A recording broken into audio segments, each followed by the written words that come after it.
संकल्प कर दिया कि जितनी सांसें चल रही हैं वही मैं जप कर रहा हूं। और ध्यान से अगर आप सुने तो वह है जब आप खींचते हैं और छोड़ते हैं। ऐसे तो हमको नहीं पड़ता।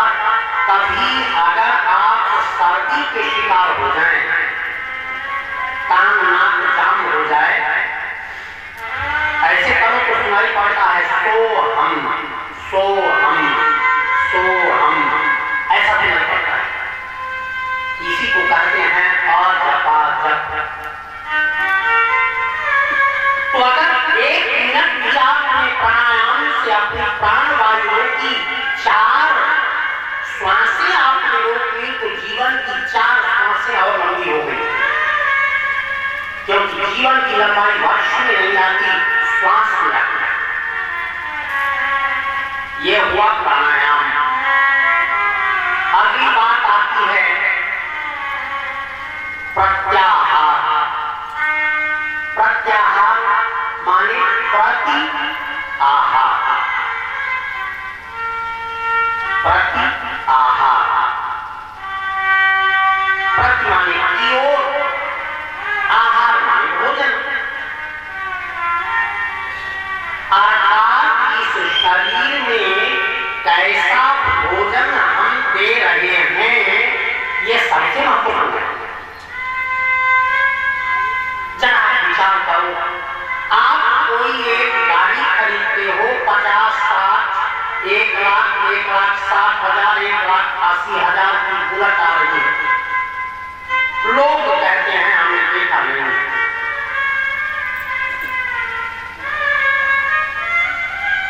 लेकिन लोग न जाने कांटा कैसे कैसे देखते रहते हैं कि 2000 किलोमीटर हो गया, अब इस गाड़ी की सर्विस होनी चाहिए।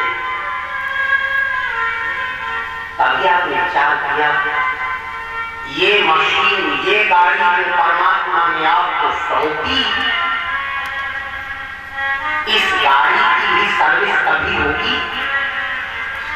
पेट्रोल डलवाना होगा तो आप खोज कर किसी पेट्रोल पंप पर जाएंगे, किसी दुकान से उसमें पेट्रोल नहीं डालेंगे, क्योंकि आपकी गाड़ी का एवरेज बिगड़ जाएगा।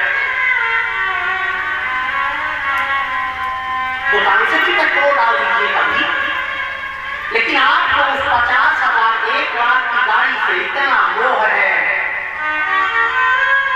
कि आप उसको समझो रहे। लेकिन इस गाड़ी के लिए कभी आपने सोचा, बाजार में चले गए, चाट दिख रहा तो पूछ दिया, फुल्की दिख गई तो पूछ दिया। हमने कल निवेदन तो किया था, न जाने कौन कौन से नाश्ते बाजार में आ गए हैं। चाउमीन, देखो जैसा नाम है वैसा होगा। चाउमीन, मोमोज, मंचूरियन, जो भी मिल जाए दुकान से, जो मिल जाए फूट दो इस गाड़ी में। और जिस दिन इस गाड़ी का एवरेज बिगड़ेगा ना, दुनिया का कोई मैकेनिक इस गाड़ी को ठीक नहीं करेगा। गाड़ी बिगड़ जाए तो उसका इलाज हो सकता है, उसके पार्ट बदले जा सकते हैं, लेकिन इस गाड़ी का एवरेज बिगड़ गया। और यही है प्रत्याहार। इसलिए शुद्ध प्रसाद खाइए, भोजन कीजिए, बस अलग से कुछ देंगे को जानते रहने की गाड़ी का एवरेज बिगड़ रहा है। जिस दिन बिगड़ गया सब समाप्त हो जाए।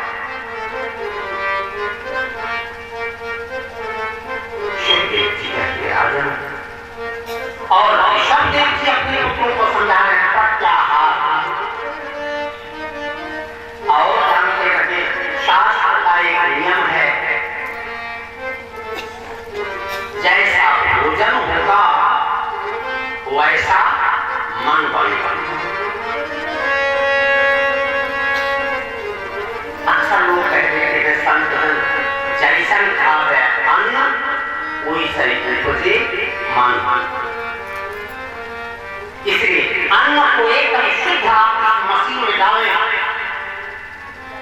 और परमात्मा से ये प्रार्थना करें कि हे प्रभु, जब तक हम जिए स्वस्थ रखकर जिए। बस प्रत्याहार, और जब प्रत्याहार अच्छा होगा तो आपके मन में किसी के प्रति धारणा बनेगी, क्योंकि पहली बार देखने से किसी के प्रति जो भाव बनता है वही है धारणा, पहली बात। लेकिन विश्वास जब हो जाए, मानस में भी संकेत आता है। और जहां बाबा तुलसीदास कहते हैं कि देखिए, जाने बिनु न होई परती, जाने बिनु न होई परती, जाने बिनु न होई परती, जाने बिनु न होई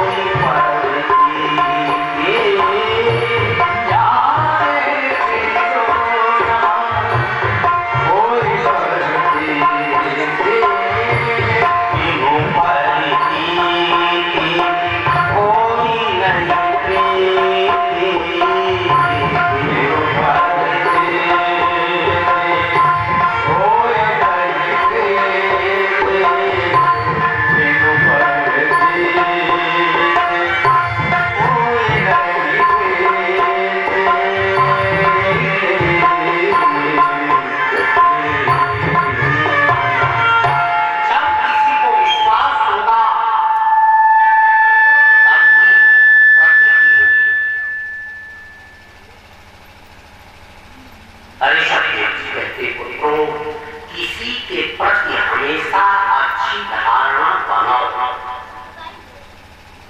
अपने आप सब बदलता चला जाए। और जब आपकी धारणा बन जाएगी किसी के प्रति, तब क्या होगा? ध्यान लगना शुरू होगा। जब ध्यान लगना शुरू हो जाए तो ये किसी योगी के सिद्धि का स्थान है, और वहां जाकर सारी तरंगें अपने आप शांत हो जाती हैं, और ध्यान का लंबा होना ही समाधि है।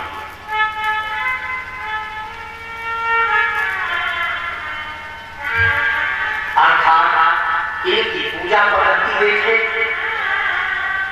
जहां अपनी पूजा पद्धति में बताते हैं कि कुछ मत कीजिए, रैदास की तरह अगर आपका मन बन जाए तो आप ये जानते रहें कि हमेशा जीवन अपने आप बदलता चला जाएगा, लेकिन मन शांत हो जाए तो।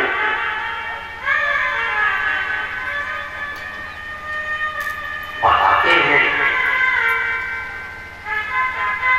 मनेव मनुष्याणां कारणः बन्धमोक्षयो। ये मन ही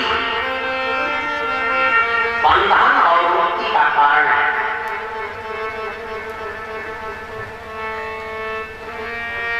तो मन को ही अपने वश में रखो।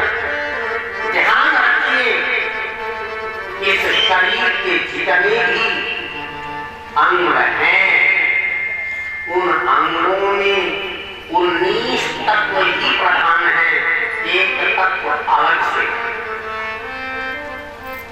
और ये बड़ी विचित्र बात है। यह बात तब समझ में आएगी जब हम अनुभव करेंगे।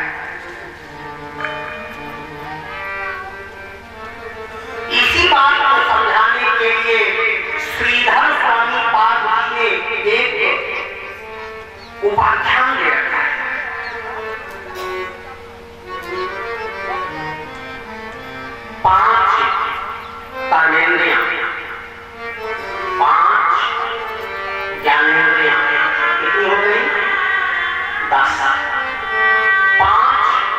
सुनाई। हमारा जीवन बस इतने में उलझा हुआ है और चार तत्व और होते हैं, मन, बुद्धि, चित्त, अहंकार, जिसको आप कहते हो अंतः चतुष्टय। लेकिन विषय थोड़ा कठिन है।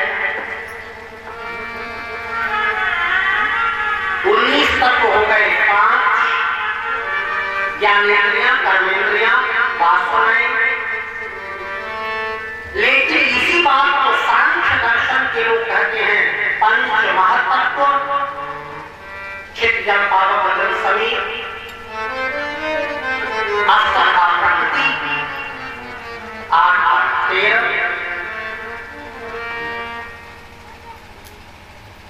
त्रिवृत्तियां। त्रिवृत्ति का मतलब सात्विक, राजस, तामस। 13 और 3 16 और त्रिचक्रात्मकम आदेश, जिसको आप घुमा देव कहते हैं।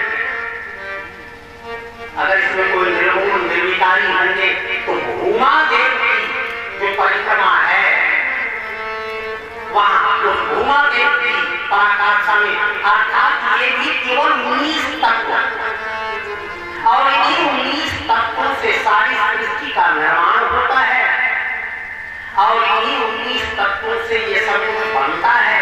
लेकिन एक तत्व अलग से आता है, 20वां, जिसकी कोई आवश्यकता नहीं है। लेकिन दुनिया का कोई भी कार्य तब होगा जब 20 वाले को मिलाएंगे और वह है ब्राह्मण, नारायण, ईश्वर, भगवान, जो भी आप कहें।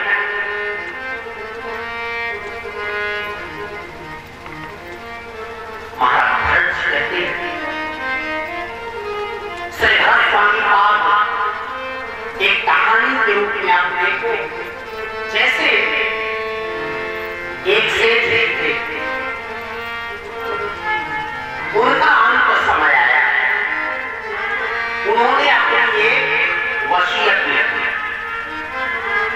एक वसीयत ली कि मेरी मृत्यु के बाद मेरी संपत्ति को 3 भागों में बांटा जाए। मेरी संपत्ति का आधा भाग मेरी पत्नी, मेरी संपत्ति का चौथा भाग मेरे बड़े बेटों और मेरी संपत्ति का 5वां हिस्सा छोटे बेटों को दे। वसीयत लिखी और स्वयं इस धरती से चले गए। पंचायत हुई, रोज दोनों बेटे लड़ते, पत्नी लड़ती, हम बाबा अलग अलग कर लेंगे, ऐसा होगा वैसा होगा। सारी संपत्तियां खंगाली गई। संपत्ति के नाम पर उनके पास थे तो केवल 19। बड़ा बड़ा बेटा धार्मिक था। जब ये कहते 19 आधा पत्नी को दो तो 19 आधा हो, कैसे संभव नहीं। 9 दूनी 18 हो रहा था। अब 19 वाले को छोटा वाला कहता है इसको 20 से काट, उसने कहा नहीं, इसको बेच दो, नहीं। छोटा वाला बहुत काम धाम करता, अलग करो अलग करो। सालों बीत गई, रोज पंचायत होती, रोज पंचायत होती। एक दिन एक पंडित जी एक पर बैठे चले आ रहे थे और वो सेठ जी के मित्र थे। आगे उन्होंने सोचा सेठ जी के दरवाजे पर ये भीड़ भाड़ कैसे, नीचे उतर आए। नीचे उतर कर पूछा, छोटे बेटे ने कहा बोलिएगा मत। जब तक पिताजी की ख्याल नहीं हो जाया करते थे, उनको 3 पाठ पढ़ाते थे। देखिए सालों से ये विपत्ति हम झेल रहे हैं, न जाने आपने क्या पढ़ा दिया। कुछ बुढ़वे की मती मारी गई थी, 19 रूपों का बंटवारा कैसे हो। पंडित जी ने कहा भैया शांत हो जाओ, क्या है, समझाया उन्हें। बोले कोई बात नहीं, मेरे मित्र थे, मैंने उन्हें आजीवन समझाया था तो आपको भी समझा दे रहा हूं।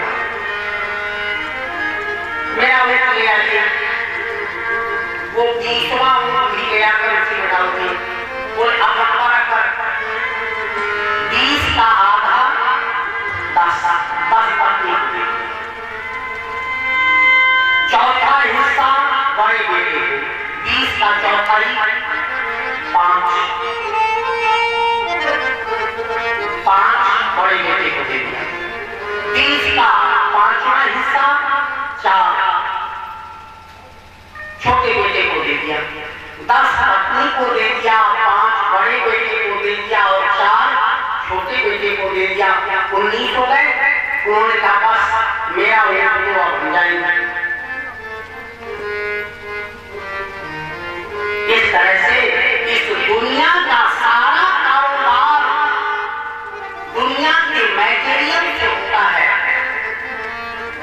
लेकिन ईश्वरीय शक्ति एक अलग से आती है, उसका बंटवारा तो नहीं होता, लेकिन बिना उसको उसमें डाले बंटवारा होगा ही नहीं। ईश्वर का बंटवारा नहीं होगा, लेकिन बिना ईश्वर तत्व के किसी का बंटवारा नहीं बैठेगा। इसलिए भरत कहते हैं मन की तरंग मारो, बस हो गया मन में सेवा का भाव रखें।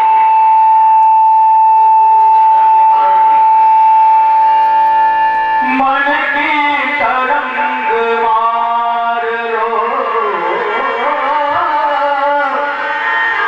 मन की तरंग मार लो,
हिरण की हिंसा न करना। शास्त्रों का मत जानते या मति सागति, अंत में जैसे मति वैसे गति। महाराज जब शरीर छूटने लगा तो उनका मन हिरण में लगा हुआ था, और जब शरीर छूटा तो वो हिरण होकर पैदा हुआ। लेकिन भजन के प्रभाव से उनकी स्मृति बन गई।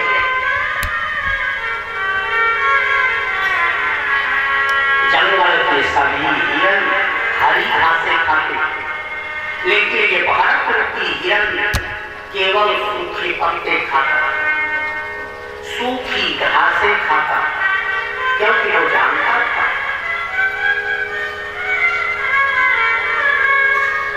कि किसी जीव की हिंसा शरीर से न हो जाए। मन में जो भाव बना, एक बार जंगल में आग लगी, सारे जीव भागने लगे, सबने निवेदन किया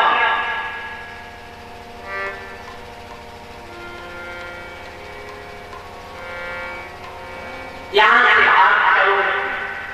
सारे जीव तो भागे, लेकिन ये भारत वाला हिरण वही शरीर का त्याग हुआ।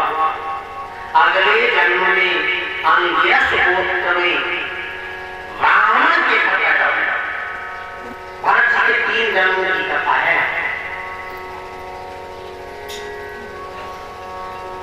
और जब पैदा हुए तो 8 वर्ष से ही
पिता ने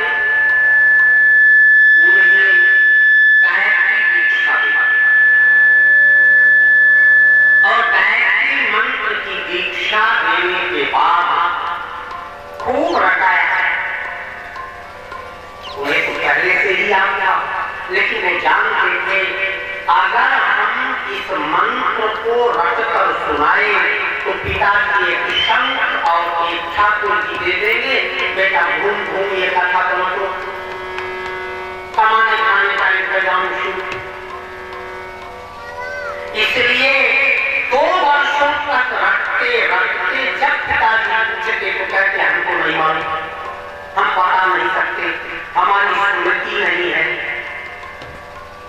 आपकी स्मृति नहीं है। और वो ये चाहते थे कि इस भावबंधन से कैसे विमुक्ति मिल जाए। चले गए, बाहर चले गए।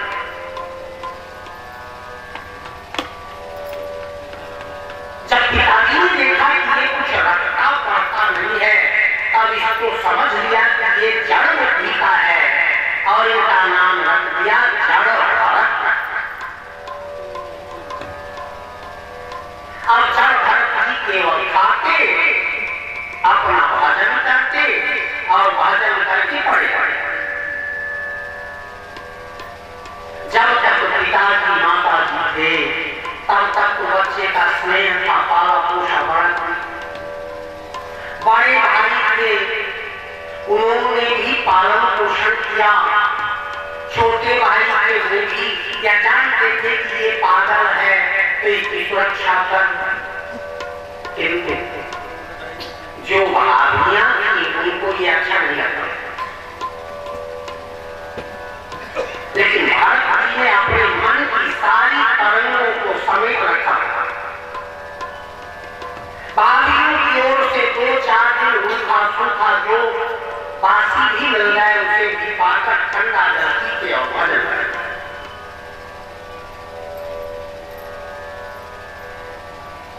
जब तक भाई बड़े थे तब तक तो घर रहे। जब भाभियों की बारी आई तो उन्होंने घर से ही निकाल दिया। जंगल जंगल टहलते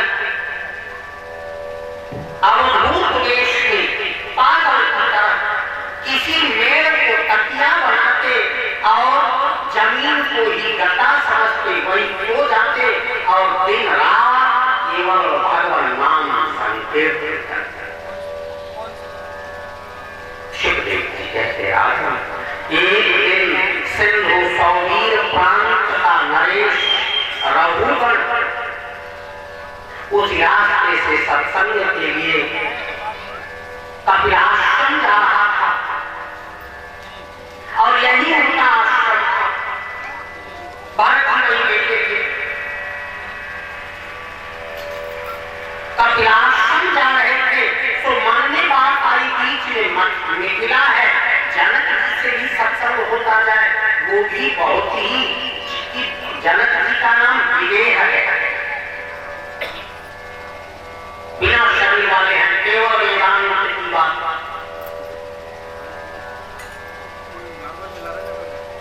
उनके मन में यही है, सत्संग करते चलते इनके दुख। एक ऐसा समय आया जब उनकी पालकी के ले जाने वाले लोग जो कहां थे उनमें से एक कहां बीमार पड़ गया। राजा रघुगण ने कह दिया कि देखिए कोई अगल बगल हो तो लगाओ। कहां ने खोजा तो महाराज जब भरत मेड़ की तकिया लगाए सो रहे थे। आपका छोटा बाबा उठो बाबा उठ गए, बोले काम है चलो हमारे साथ चलिए। ये पालकी घोड़ी है, पालकी कंधे पर रखिए। लेकिन संत थे ना, एकदम जमीन को देख देख चलते। कोई चींटी आ जाए तो छलांग लगा देते। और जो सौवीर प्रांत का नरेश था रघुगण, जब पालकी हिल जाती तो उसके सिर में अगल बगल चोट लग जाती। उसने कहा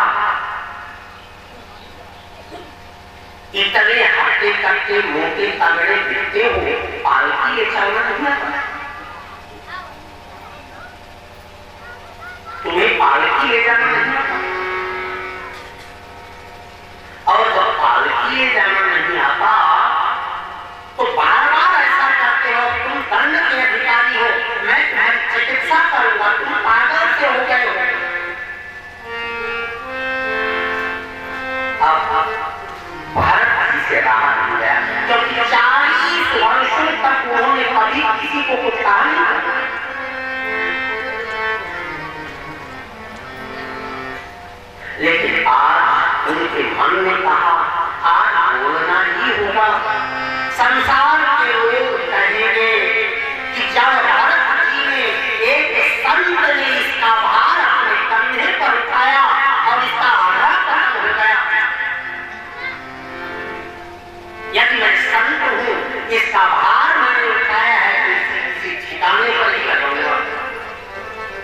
इसलिए बोल पड़ी रहो गणिता तपसान याती नाचे जयाने वपना त्रिहागा रघुगणी तपसान रघुगणी जो स्थिति मिलती है, जो आत्मज्ञान मिलता है, वो किसी तपस्या से नहीं होता, कोई अनुष्ठान करने से नहीं होता। तब कैसे मिलता है महाराज? ना छंद सामयीव जलाग्नि सूर्य, छंदों के पढ़ने से, स्तुतियां गाने से भी मन की शांति नहीं होती है। आघात होने खड़ा है, तब कैसे होती है महाराज? अब बोल पड़ी बिना महत्पाद रजोभिषेकम,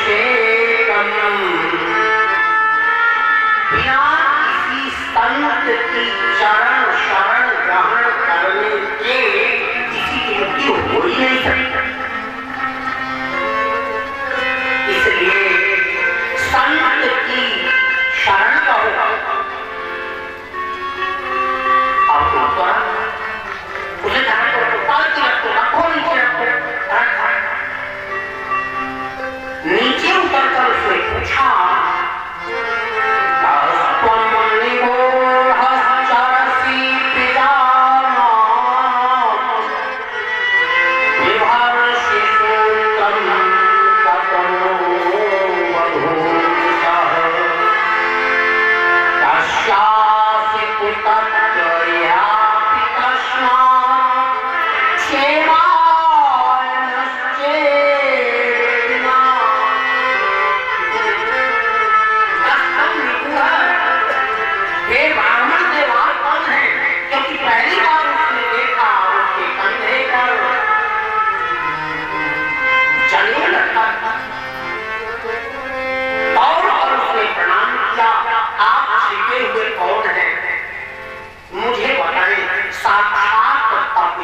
नहीं है जो मूर्तिमान तो हो गया है, मुझ जैसे अहंकारी को बताने के लिए आप भगवान ही तो नहीं है। बोले रघुगण बोले कि प्रभु मुझे क्षमा करें,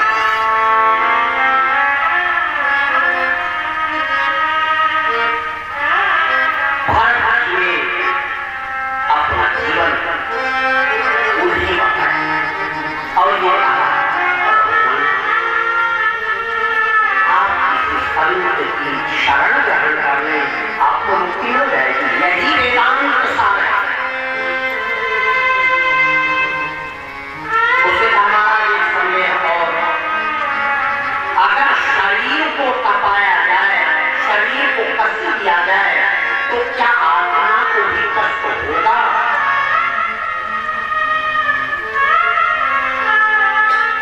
भरत ने कहा नहीं, आत्मा को कोई कष्ट नहीं। बोले तो अगर कोई बटोई है, उसके नीचे आग डाल जाए, उसमें चावल डाल दिया जाए, तो चावल पक जाता है, सिद्ध हो जाता है। वैसे ही इस शरीर में ही आत्मा निवास करती है। अगर शरीर कष्ट पाएगा तो आत्मा भी कष्ट पाएगी। भरत ने कहा राजन, अगर चावल की जगह पत्थर के कंकड़ डाल दें तो क्या सिद्ध हो जाएंगे? तू मूर्ख है, बातें तो ज्ञानियों की करता है, लेकिन है मान। आत्मा वो परमात्मा तत्व है जो शरीर में है।